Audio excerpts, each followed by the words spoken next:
tal si se pone de pie, mi hermano? Vamos a empezar a estudiar la palabra del Señor. Y lo invito a que abra sus Biblias ahí en el libro de Génesis, capítulo 32, versículo 3 al 8, por favor. Y el título o el tema, Jacob se prepara para el encuentro con Esaú. Jacob se prepara para el encuentro con Esaú. Dice la palabra del Señor. Y envió Jacob mensajeros delante de sí a Esaú, su hermano, a la tierra de Seir, campo de Edom. Y les mandó diciendo, así diréis a mi señor Esaú, así dice tu siervo Jacob, con Labán he morado y me he detenido hasta ahora, y tengo vacas, asnos, ovejas, y siervos y siervas, y envío a decirlo a mi señor, para hallar gracia en tus ojos. Y los mensajeros volvieron a Jacob diciendo, venimos a tu hermano Esaú, y él también viene a recibirte, y 400 hombres con él. Entonces Jacob tuvo gran temor, y se angustió, y distribuyó el pueblo que tenía consigo, y las ovejas y las vacas y los camellos en 2 campamentos. Y dijo, si viene Esaú contra un campamento y lo ataca, el otro campamento escapará. Hasta ahí, mis hermanos, vamos a orar. Señor, te damos gracias una vez más por tu amor, tu misericordia. Gracias, Padre, porque nos has traído a tu casa una vez más. Venimos con un propósito, Señor, de escuchar tu consejo, tu palabra, mi Dios. Te hemos alabado, nos hemos gozado en tu presencia, Señor. Y ahora nos disponemos a escuchar tu palabra, mi Dios. Yo te pido, Señor, en el nombre de Jesús, que hables a tu iglesia, habla a mi corazón y que seas tú glorificado, Padre. En el nombre de Jesús te lo pedimos. Amén, amén y amén. Toma asiento, por favor, mi hermano. La vez pasada vimos cómo Jacob huye de Labán, ¿verdad? ¿Sí se acuerdan? Labán lo había manipulado y engañado por 20 años, ¿verdad? Jacob tuvo que trabajar con su tío Labán 20 años, 7 años por Lea, 7 años por Raquel y 20 años por su ganado, ¿verdad? Y durante estos 6 años, los últimos 6 años que Jacob trabajó para Labán, Labán fue muy astuto, que le cambió el salario a Jacob 10 veces, hasta 10 veces, ¿verdad? Que cuando Jacob decía, ¿sabes qué? Que mi salario sean las ovejas manchadas. Y todas salían manchadas. Y Labán no le convenía. Dijo, no, ¿sabes qué? Ahora las manchadas van a ser mías. Y le cambiaba el salario Labán a Jacob. Ahora van a ser tuyas las pintadas o de color café. Y salían todas así y le volvía a cambiar el salario Labán a Jacob. Jacob tuvo que escapar de esa situación de Labán, a escondidas con sus esposas e hijos, para regresar a la tierra de su padre. Tuvo que escapar a escondidas Jacob. Dios le dijo a Jacob en Génesis capítulo 31, versículo 13, le dice, levántate ahora y sal de esta tierra y vuélvete a la tierra de tu nacimiento, ¿verdad? Dios había visto la injusticia de Labán hacia Jacob. Por eso le dice, ¿sabes qué? Levántate ahora y vete a tu tierra. Vete a tu tierra. Así que Jacob huye de Labán con todas sus pertenencias. Se fue. Pero ahora una amenaza mayor le aguardaba a Jacob. ¿Qué amenaza? Al volver a la tierra prometida, a la tierra de su parentela, Jacob se enfrentaría a su enemigo más grande. ¿Quién era? A su hermano Esaú. A su hermano Esaú. Jacob y Esaú eran hermanos, pero estaban peleados. Estaban peleados. Jacob lo había engañado, haciéndose pasar por él frente a su padre Isaac, ya viejo y ciego, para poder recibir la bendición patriarcal. Jacob engañó a Esaú.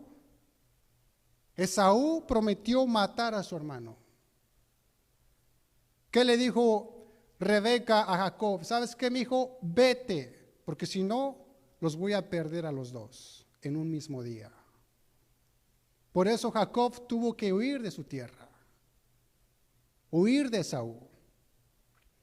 ¿Qué creen que fue lo que llevó a Esaú a querer matar a su hermano? ¿Qué fue? La ira y el odio, mis hermanos. La ira y el odio son sentimientos de la carne. Sentimientos de la carne. ¿Cuánto daño podríamos hacer o podríamos hacernos cuando dejamos que la carne controle nuestras emociones? ¿Cuánto daño nos podríamos hacer? ¿Verdad? Cuando permitimos que la carne controle nuestras relaciones. Y aún cuando hay ira y odio en nuestros corazones. ¿Qué dice la Biblia acerca del odio? El odio es un veneno que nos destruye desde adentro, produciendo amargura que corroe nuestros corazones y mentes. Por esta razón las Escrituras nos dicen que no permitamos que brote una raíz de amargura en nuestros corazones. Que no permitamos, ¿qué dice Hebreos 12:15? Dice, mirad bien, no sea que alguno deje de alcanzar la gracia de Dios, que brotando alguna raíz de amargura os estorbe y por ella muchos sean contaminados. Por una raíz de amargura. No hay peor situación en la que un hombre que profese una religión, pero permanece en enemistad con su hermano. No hay peor tal cosa que un hombre diga que es cristiano, pero que tenga odio en su corazón. Las Escrituras declaran que tal persona es un mentiroso. ¿Qué dice primera de Juan 4:20? Dice, si alguno dice, yo amo a Dios y aborrece a su hermano, es mentiroso. Pues el que no ama a su hermano, ¿a quien ha visto? ¿Cómo puede amar a Dios a quien no ha visto? Bien claro, ¿verdad?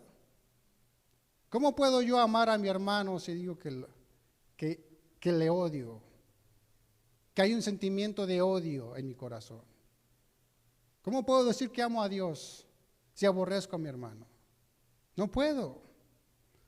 Hermanos, el amor es incompatible con el odio. En un corazón no puede haber amor y odio. ¿Tienes odio o tienes amor? O tienes amor o tienes odio, pero no son compatibles. La evidencia del amor a Dios es la expresión del amor hacia otros. Si yo amo a Dios, significa que yo tengo que amar a los demás. Pero si yo aborrezco a alguien, dicen por ahí con odio jarocho, no puedo decir que amo a Dios. Es inexplicable. Se puede engañar a los hombres, pero no podemos engañar a Dios, que conoce nuestros corazones. ¿Sí me están siguiendo? No fue fácil para Jacob reconciliarse con Esaú. No fue fácil. Porque su vida estaba en peligro. Estaba en peligro la vida de Jacob. El encuentro pendiente con Esaú, mis hermanos, sacudía el alma de Jacob. Repetidas veces Jacob dice que tenía miedo de regresar, que tenía miedo de encontrarse con Esaú. Sin embargo, está regresando porque él está decidido a hacerle frente a su pecado. Y resolver una vez por todas aquello que él no ha resuelto en 20 años. Pero está decidido a regresar Jacob, aunque con miedo, pero ahí va. Cuando Jacob engañó a su hermano, lo que hizo es huir. Eso es lo que hizo Jacob. Huyó, salió huyendo de la presencia de Esaú cuando lo engañó, ¿verdad? Hermanos, huir de una situación difícil no arreglará la situación a largo plazo, ¿eh? Jacob tiene que confrontar a la persona de la que huye. El tiempo se ha llegado.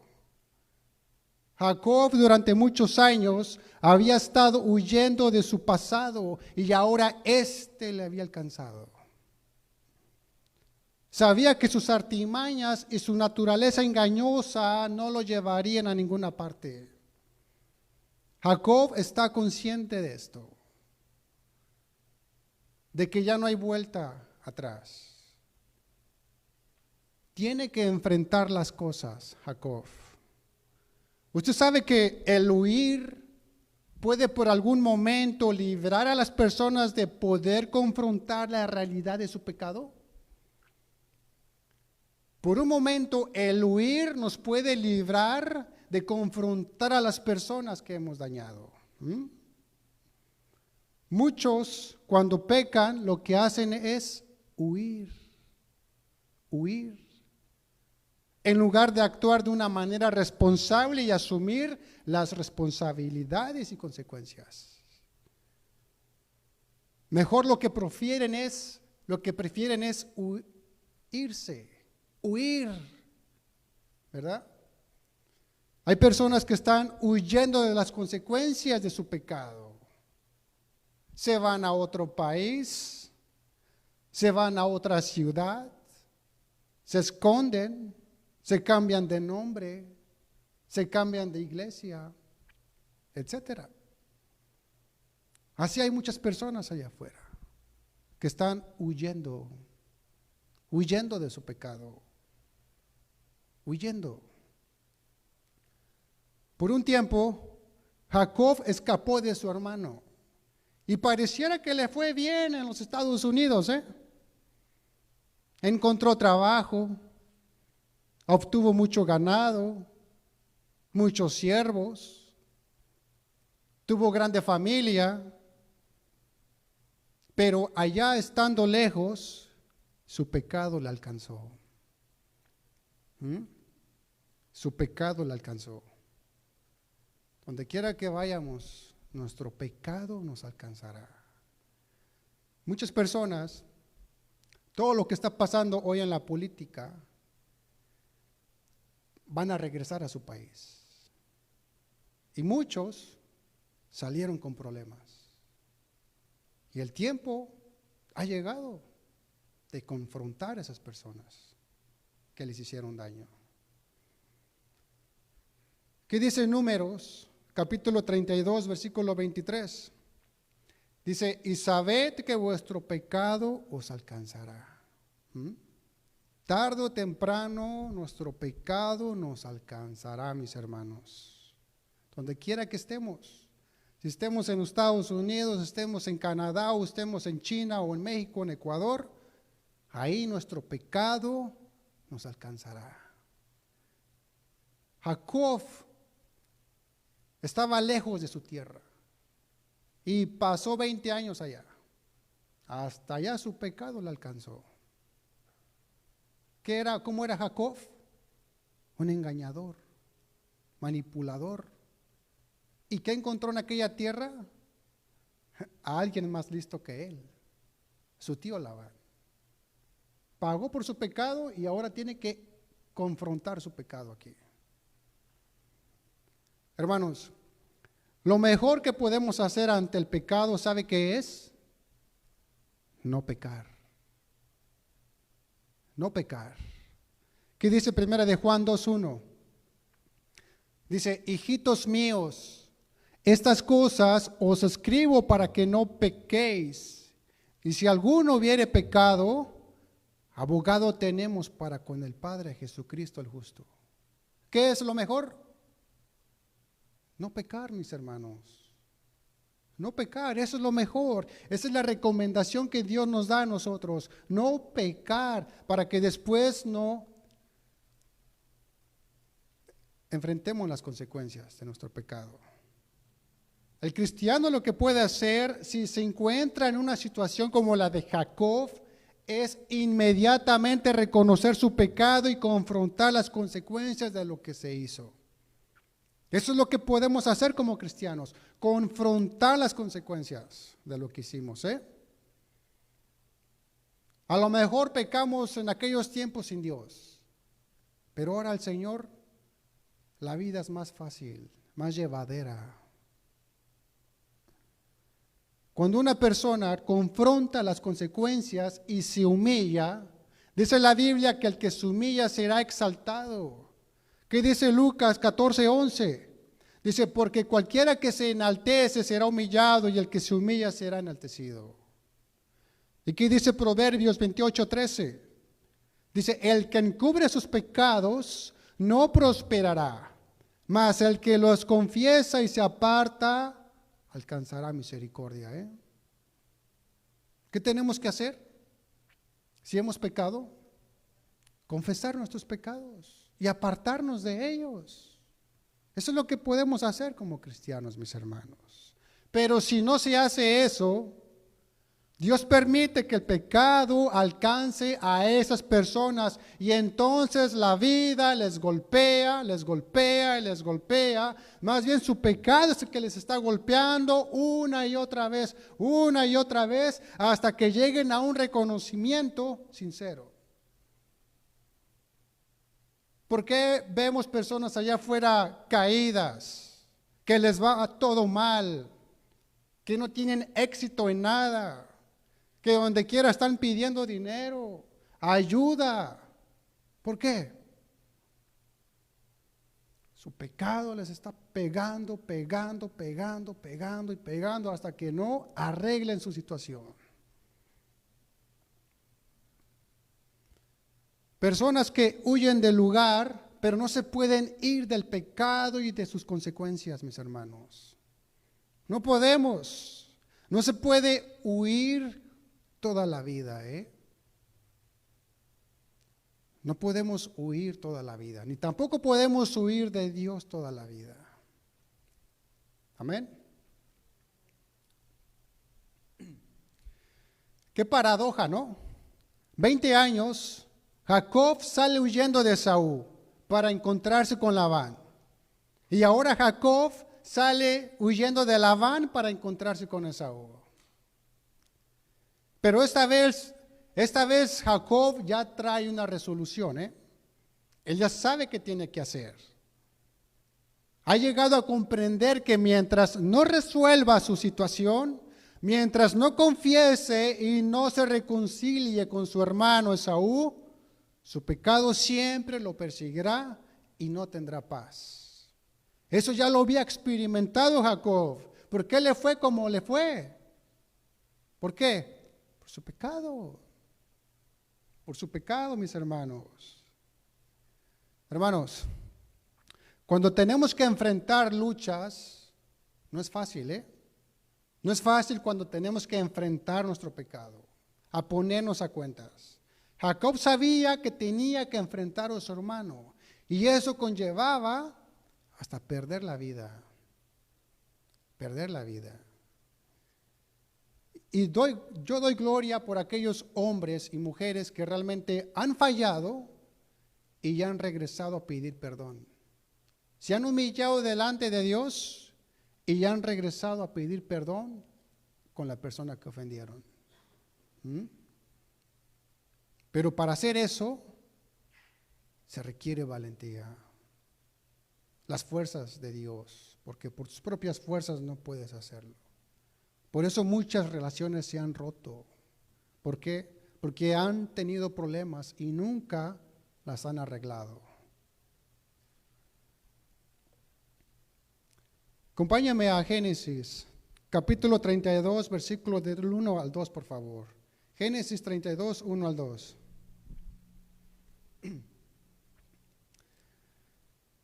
Dice, Jacob siguió su camino y le salieron al encuentro ángeles de Dios. Y dijo Jacob cuando los vio, campamento de Dios es este. Y llamó el nombre de aquel lugar Mahanaim. Mahanaim, ¿verdad? Ya vimos cómo Jacob, Dios le dice a Jacob, ¿sabes qué? Tienes que regresar a tu tierra. Y en el camino, dice que le salieron al encuentro ángeles de Dios a Jacob. Y dijo Jacob cuando los vio, campamento de Dios es este, y llamó el nombre de aquel lugar Mahanaim. Esta palabra Mahanaim significa dos campamentos. Dos campamentos. Aquí no está bien claro si Jacob miró dos campamentos de ángeles, o quiere decir Mahanaim, dos campamentos, un campamento de Jacob y un campamento de ángeles, ¿verdad? No está muy claro en esto, ¿verdad? Pero lo que miró Jacob, miró un campamento de ángeles.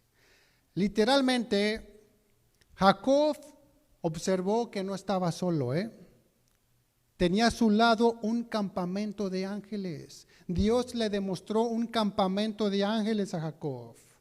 Dios tenía un campamento de ángeles allí. ¿Y con qué razón? ¿Y cuál era el propósito de los ángeles? Para darle ánimo a Jacob, para darle protección a él y a su familia. Para eso Jacob miró un campamento de ángeles ahí. Ahora Jacob podía ver los ángeles de Dios que estaban con él, y esto le dio mucho ánimo a Jacob.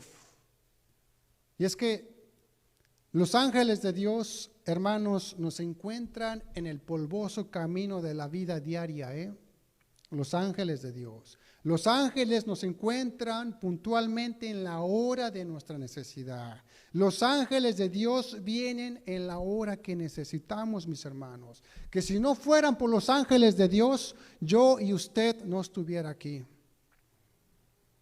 ¿Cuántas veces Dios nos libró de la muerte, de accidentes, de X cosa, por un milagro? ¿Y por qué? Por los ángeles del Señor, mis hermanos. Por eso estamos aquí. Por su misericordia, por su gracia. Se sabe que los ángeles, aunque son seres más altos que nosotros, son puestos por Dios para servirnos a nosotros. Ellos nos sirven a nosotros. ¿Qué dice Hebreos 1:14? Dice, ¿no son todos espíritus ministradores enviados para servicio a favor de los que serán herederos de la salvación? Qué ventaja ser un hijo de Dios, mi hermano, El hijo de Dios ya no anda solo. Dios lo protege. Dios nos protege, mis hermanos. Y esto es lo que Dios hizo con Jacob. Le mostró un campamento de ángeles para animarlo, para seguir su camino, para que no se regresara, aún sabiendo que Jacob y Esaú quería matarlo.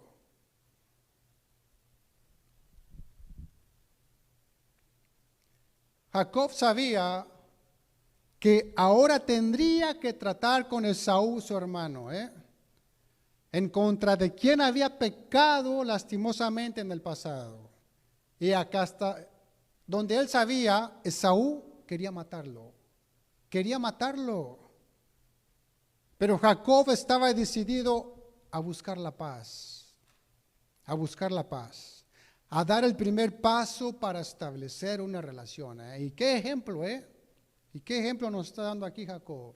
¿Qué es lo que tenemos que hacer nosotros como cristianos? A buscar la paz. A buscar la paz, mis hermanos. Si tenemos hay algo pendiente que tenemos que arreglar, hagámoslo. Hagámoslo. Con esa finalidad, Jacob envió mensajeros a Esaú para ver si podía hallar gracia. Acompáñame a Génesis, capítulo 32, versículo 3 al 6, por favor.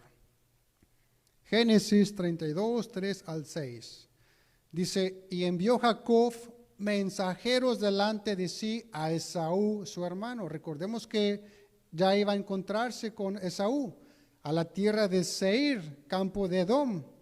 Y les mandó diciendo Jacob a sus mensajeros, así diréis a mi señor Esaú, así dice tu siervo Jacob, con Labán he morado y me he detenido hasta ahora, y tengo vacas, asnos, ovejas y siervos y siervas. Y envío a decirlo a mi señor, para hallar gracia en tus ojos. Y los mensajeros volvían a Jacob diciendo, venimos a tu hermano Esaú, y él también viene a recibirte, y 400 hombres con él. Dice, y envió Jacob mensajeros delante de sí a Esaú, su hermano. Los mensajeros saben a dónde ir. Deben buscar a Esaú, su hermano, en el país de Seir, para darle un importante mensaje, que Jacob, su siervo, viene de regreso. Dice, así diréis a mi señor Esaú, con Labán he morado y me he detenido hasta ahora. Vemos que Jacob inicia el proceso de reconciliación con su hermano y lo hace enviando mensajeros, diciéndole, tu siervo Jacob dice, tengo vacas, asnos, ovejas y siervos y siervas. Al decir que Jacob tenía mucho ganado, no se estaba jactando, sino que él quiere que Esaú sepa que es un hombre rico y que no había venido para tomar nada de Esaú. Jacob quería que Esaú supiera que tenía sus propias riquezas y no quería ni necesitaba ninguno de los bienes de Esaú. Recordemos que cuando Jacob salió de la tierra de su parentela, ¿quién era el heredero de todo? Jacob. Pero como no estaba Jacob, ¿a quién estaba gozando de esa herencia? Esaú. Esaú. Por eso Jacob le manda mensajes diciéndole, tu siervo tiene vacas, asnos, burros y de todo. ¿Para qué? Porque yo no vengo a pedirte nada. El mensaje fue transmitido, pero Esaú no pareció responder. No pareció responder, sino que viene al encuentro con 400 hombres. 400 hombres. Esto ya parece un mal presagio para Jacob, ¿no? Cuando los mensajeros regresaron, le dijeron a Jacob, él también viene a recibirte, pero con 400 hombres, Estos 400 hombres era un ejército, mis hermanos. ¿Y para qué quería Esaú un ejército para encontrarse con Jacob? Al escuchar estas noticias, Jacob hizo que se le congelara la sangre. Esaú venía con 400 hombres, era un ejército, y Jacob no sabía qué pensar de Esaú. ¿Por qué viene con tantos hombres? No dice con qué intenciones venía Esaú, si de vengarse o no, si para matarle a él y a su familia o no, o a qué.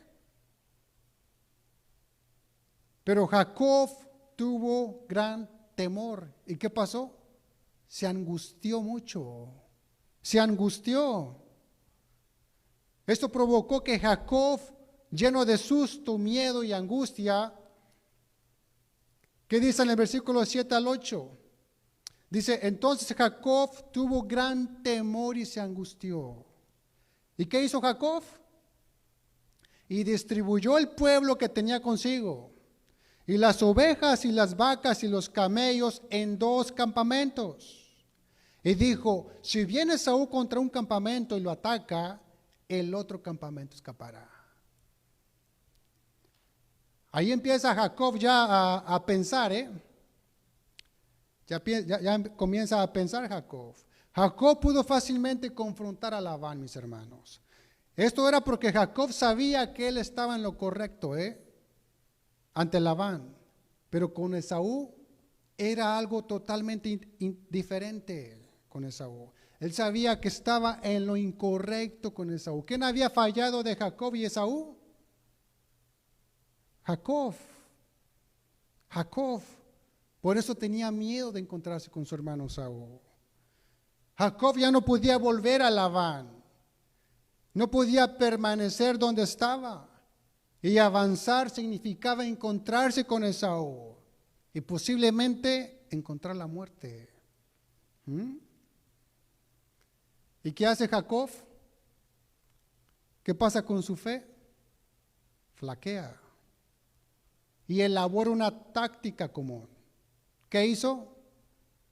Dividir la caravana. Dividir la caravana. Distribuyó el pueblo que tenía consigo, las ovejas y las vacas y los camellos en 2 campamentos. Jacob hizo 2 campamentos de toda su gente. A Jacob se le olvidó los 2 campamentos de Dios. Se le olvidó que tenía 2 campamentos especiales de ángeles allí para protegerlo. Se le olvidó eso a Jacob. ¿Por qué? Porque estaba angustiado. E intenta hacer sus propios campamentos, Jacob. Jacob usó de la sabiduría humana, Hay veces que pensamos que somos más sabios que Dios. Pero después de reaccionar con temor e incredulidad, Jacob hizo lo correcto, Jacob era un ser humano como nosotros, lleno de imperfecciones, de errores, ¿verdad? ¿Qué hace Jacob? Fue ante Jehová. Se dirigió en oración e invocó al Dios de Abraham y al Dios de su padre Isaac. ¿Qué dice en el versículo 9 al 12? Ponga su mirada ahí en Génesis 32, 9 al 12. Dice, y dijo Jacob, Dios de mi padre Abraham. Recordemos que aquí Jacob está orando, Esto está relatado en una oración. Dice, y dijo Jacob, Dios de mi padre Abraham y Dios de mi padre Isaac, Jehová que me dijiste, vuélvete a tu tierra y a tu parentela, y yo te haré bien. Menor soy que todas las misericordias y que toda la verdad que has usado para con tu siervo. Pues con mi cayado pasé este Jordán y ahora estoy sobre 2 campamentos. Líbrame ahora de la mano de mi hermano, de la mano de Saúl, porque le temo. No venga acaso y me hiera la madre con los hijos. Y tú has dicho, yo te haré bien, y tu descendencia será como la arena del mar, que no se puede contar por la multitud. La oración, hermanos, debe ser nuestro primer recurso, No vayamos a la puerta de Dios solo porque hemos intentado las demás opciones y nos fallaron. No hagamos eso. No vayamos a la fuente solo porque las cisternas están vacías. Vayamos primero a nuestro Dios de manera primordial. Esto es lo que está haciendo Jacob. Él primero usó de la sabiduría humana y después está yendo ante Jehová. Jacob fue orar a Dios por liberación. Y en esta oración, mis hermanos, no había arrogancia, Como en la primera oración que hizo Jacob, ¿verdad? ¿Sí se acuerdan? Cuando dijo Jacob, Señor, si tú me bendices, si tú me das esto, si tú haces por esto, si tú me llevas a la tierra donde quieres que vaya y me traes y me bendices, yo te alabaré. Yo te daré hasta el 10. Aquella oración era de arrogancia, pero aquí no. Aquí Jacob está humillado. Reconoce que necesita la intervención de Dios. Él estaba dispuesto a reconocer que era indigno de recibir las misericordias divinas. ¿Qué le está diciendo Jacob en su oración? En otras palabras le dice, soy de tu linaje, Señor, no te olvides, soy tu hijo. Esto de ver a mi hermano fue tu idea, no la mía. Tú me haces regresar y quizás mis hijos y mis mujeres mueran, pero como fue tu idea, espero que me favorezcas. Hermanos, a Dios le gustan este tipo de oraciones, Que vayamos directo al grano. Dios conoce nuestros corazones, nuestras necesidades. Él no quiere que entremos a su presencia y a orar y que empecemos a darle vueltas, a adornar nuestra oración, a recetar ahí unos salmos. No, mi hermano. Él quiere que vayamos y le pidamos lo que necesitamos, al grano. Él ya conoce nuestro corazón, ¿verdad? Que vayamos directo, ¿verdad? Tampoco no quiere que nos callemos y que no digamos nada, ¿eh? Eso no. Pero Él quiere que seamos sinceros ante Dios, que le abramos nuestros corazones. Alguna vez le preguntaron a un hombre que cuál era la parte más importante de cada oración. Y él dijo que los 15 minutos después de que yo haya dicho amén. ¿Y por qué? ¿Qué quiere decir esto?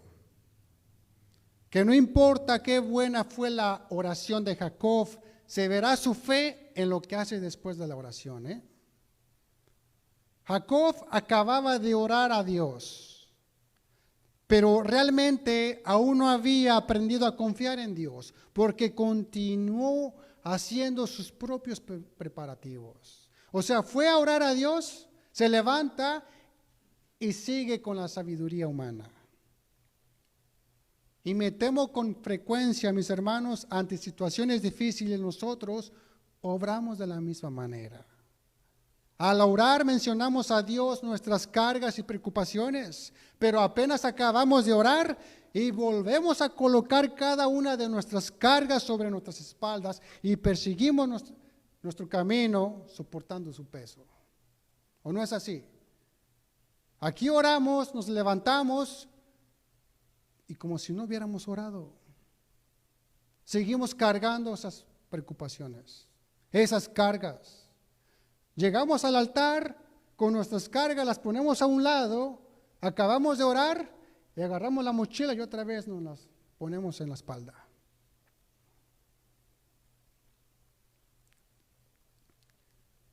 Hermanos, realmente no confiamos en Dios como deberíamos hacer, ¿eh? Como deberíamos confiar. Muchos de nosotros oramos también de esa manera. Algunas de nuestras reuniones de oración, mis hermanos, han sido más bien grupos de incredulidad, donde pedimos en oración arduamente para que Dios haga algo y después actuamos como si no hubiera ninguna posibilidad de que Él fuera a contestarnos. ¿O no es así? Esto es lo que Jacob está haciendo aquí. Exactamente lo que Jacob está haciendo aquí. ¿Qué hace Jacob, verdad? Después de orar, Jacob envía muchos regalos a Esaú. Ponga su mirada ahí en el versículo 13 al 20, por favor. Dice, y durmió allí aquella noche, y tomó de lo que le vino a la mano un presente para su hermano Esaú. 200 cabras y 20 machos cabríos, 200 ovejas y 20 carneros, 30 camellas paridas con sus crías, 40 vacas y 10 novillos, 20 asnas y 10 borricos. Y los entregó a sus siervos, cada manada de por sí, y dijo a sus siervos, pasad delante de mí y poned espacio entre manada y manada.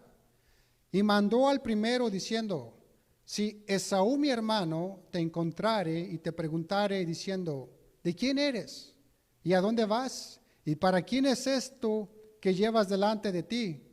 Entonces dirás, es un presente de tu siervo Jacob que envía a mi señor Esaú.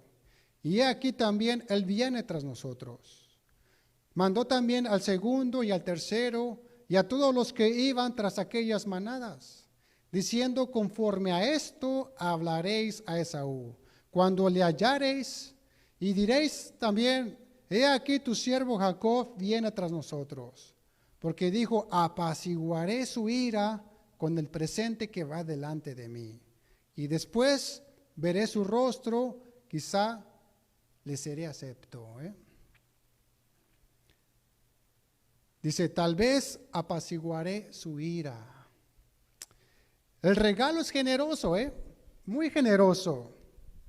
Jacob envía regalos a Esaú para apaciguar su enojo, Así que los regalos sí funcionan, Si usted hizo enojar a su cónyuge, ya sabe, déle un regalito para contentarla o al jefe, ¿verdad? Hay que darle su regalito para que no se enoje. Nomás estoy bromeando, ¿ok? Así que Jacob envió regalos a Esaú para apaciguar su enojo, Pero también quería dejarle saber que no necesitaba ni quería nada de él, Jacob lo tenía todo planeado, mis hermanos.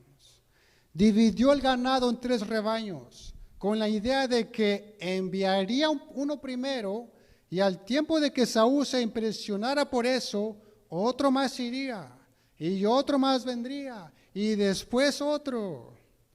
Esta fue una manera muy astuta de parte de Jacob, Diseñó este plan para impresionar a su hermano y librarle de su ira de Saúl. Estos eran regalos muy caros, Por curiosidad, ¿cuál sería el valor del regalo que Jacob entregó a su hermano Saúl en la moneda actual? O sea, en el dólar. Fíjese que una persona ha hecho los cálculos según el valor del mercado aquí en los Estados Unidos, Y los valores parecen muy razonables, yo ya los chequé también. Estos son los valores aproximados de los animales que Jacob regaló a su hermano en dólares, solamente para ver qué tan grande era el regalo.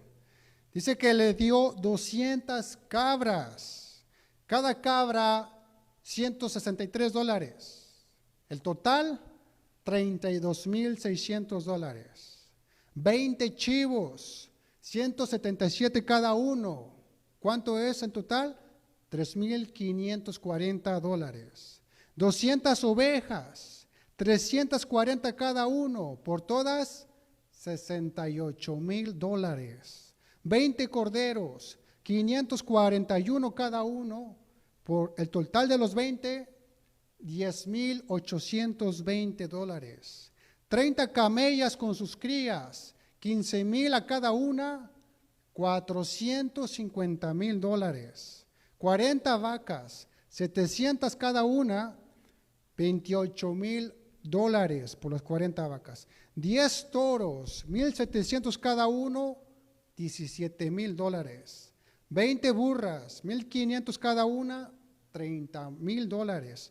10 burritos, 1,500 cada uno, $15,000. El total, $654,960. $654,960 por las 550 cabezas de ganado. Jacob era rico cuando dejó a Labán, mis hermanos, pero nunca me había dado cuenta qué tan rico era Jacob al darle ese regalo a su hermano Esaú. Era un regalo bien generoso. Si fue capaz de darle a su hermano un regalo de más de $500,000, lo cual fue claramente un enorme sacrificio, imagínese todo lo que demás poseía Jacob. Le fue bien con Labán. Dios lo bendijo. Jacob planea inundar a su hermano con una oleada de buenos regalos. Buenos regalos. ¿Qué tan valioso es esto?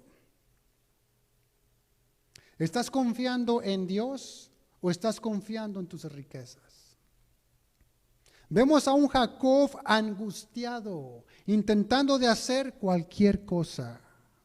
Esto es lo que está haciendo Jacob. Cualquier cosa. Lo está haciendo en un acto de desesperación para evitar que lo maten y maten a su familia. Jacob no está pensando con la mente fría, Está pensando con las entrañas. Tiene mucho miedo y mucha angustia. Por eso reacciona como reacciona. Pero pongámonos en una situación nuestra.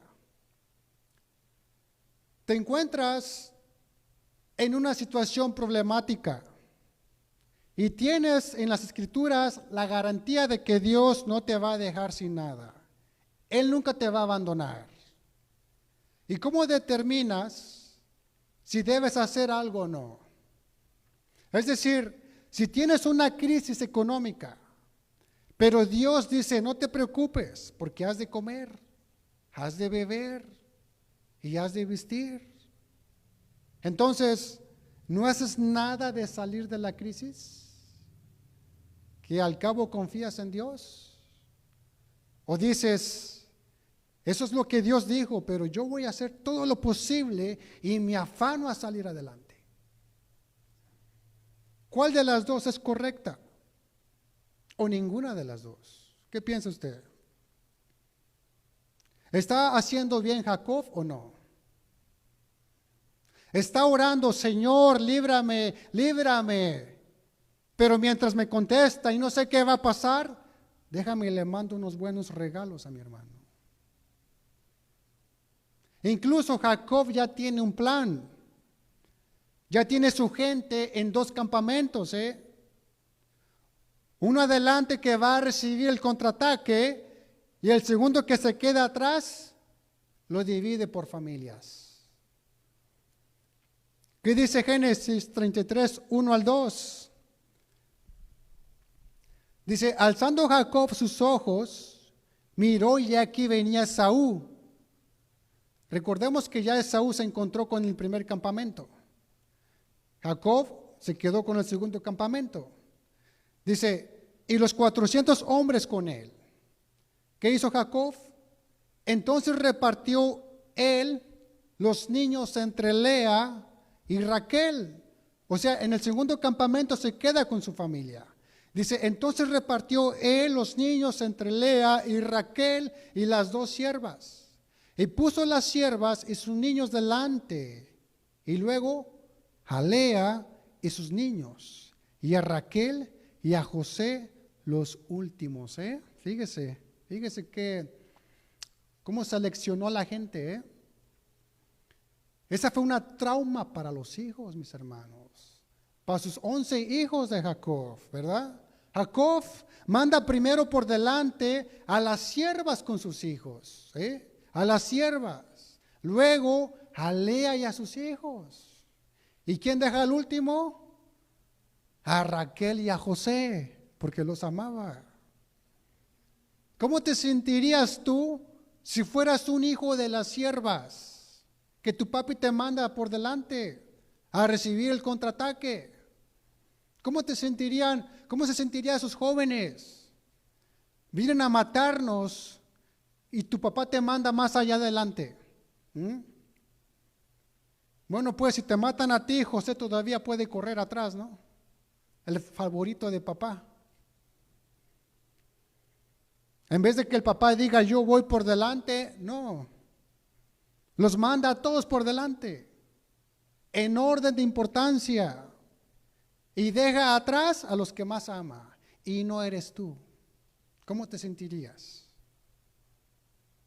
Ha de haber sido muy difícil, ¿verdad? Para los hijos de Jacob, para las siervas, para Lea. Jacob está generando problemas con toda su gente. Le está pidiendo a Dios que le ayude, pero está metiendo en problemas a toda su gente. Porque está haciendo una separación en grado de importancia. Está dejando a lo que más le importa atrás. Atrás. Vemos a un Jacob que ora, que entrega su caso a Dios, que le dice al Señor que lo proteja en todos sus caminos, pero sus acciones no corresponden conforme a sus oraciones. Decimos que confiamos en Dios, pero ¿confiamos en realidad? Puede ponerse de pie, por favor, hermano. Vemos a un Jacob angustiado, intentando de hacer cualquier cosa para salvar su pellejo, cualquier cosa. ¿Qué dice Mateo 11:28? Dice Mateo 11:28, venid a mí todos los que estáis trabajados y cargados, y yo os haré descansar. Hermanos, confianza en medio de la angustia. Eso es lo que Dios quiere, confianza en medio de la angustia. En momentos de angustia, confiar en Dios implica depositar nuestra fe y esperanza en Él, reconociendo su poder y que Él tiene el control. Toda persona en la vida enfrenta angustias, estrés, afanes, problemas, o puede que estemos pasando hoy mismo por un tiempo de caos en nuestra vida, por una crisis personal, o quizás solo estemos lidiando con las presiones de la vida, no sé. Sin importar cuál sea nuestra situación, tenemos la opción de seguir luchando con nuestras propias fuerzas y que el estrés nos consuma, o podemos decidir poner nuestra fe solo en Dios. Tú decides. Tú decides. Tenemos dos opciones. O continuamos luchando ante los desafíos, o escogemos descansar en Cristo mientras confiamos en sus promesas. ¿Qué dice Salmos 18:2? Jehová, roca mía y castillo mío y mi libertador, Dios mío, fortaleza mía, en Él confiaré. Mi escudo y la fuerza de mi salvación, mi alto refugio. Hermanos, el mensaje es muy claro. No importa con qué estemos lidiando, ya sea que enfrentemos una gran calamidad o que lidiemos con los problemas habituales. Sepa que Dios, mi hermano, es soberano y nos sostendrá. Amén. En otras palabras, tenemos que dejar de tratar de pelear las batallas de la vida con nuestras propias fuerzas. Tenemos que aprender a descansar en el Señor, quien cada día nos colma de bendiciones. Nadie puede calmar nuestro espíritu ni sostenernos en medio de las dificultades como Cristo lo hace.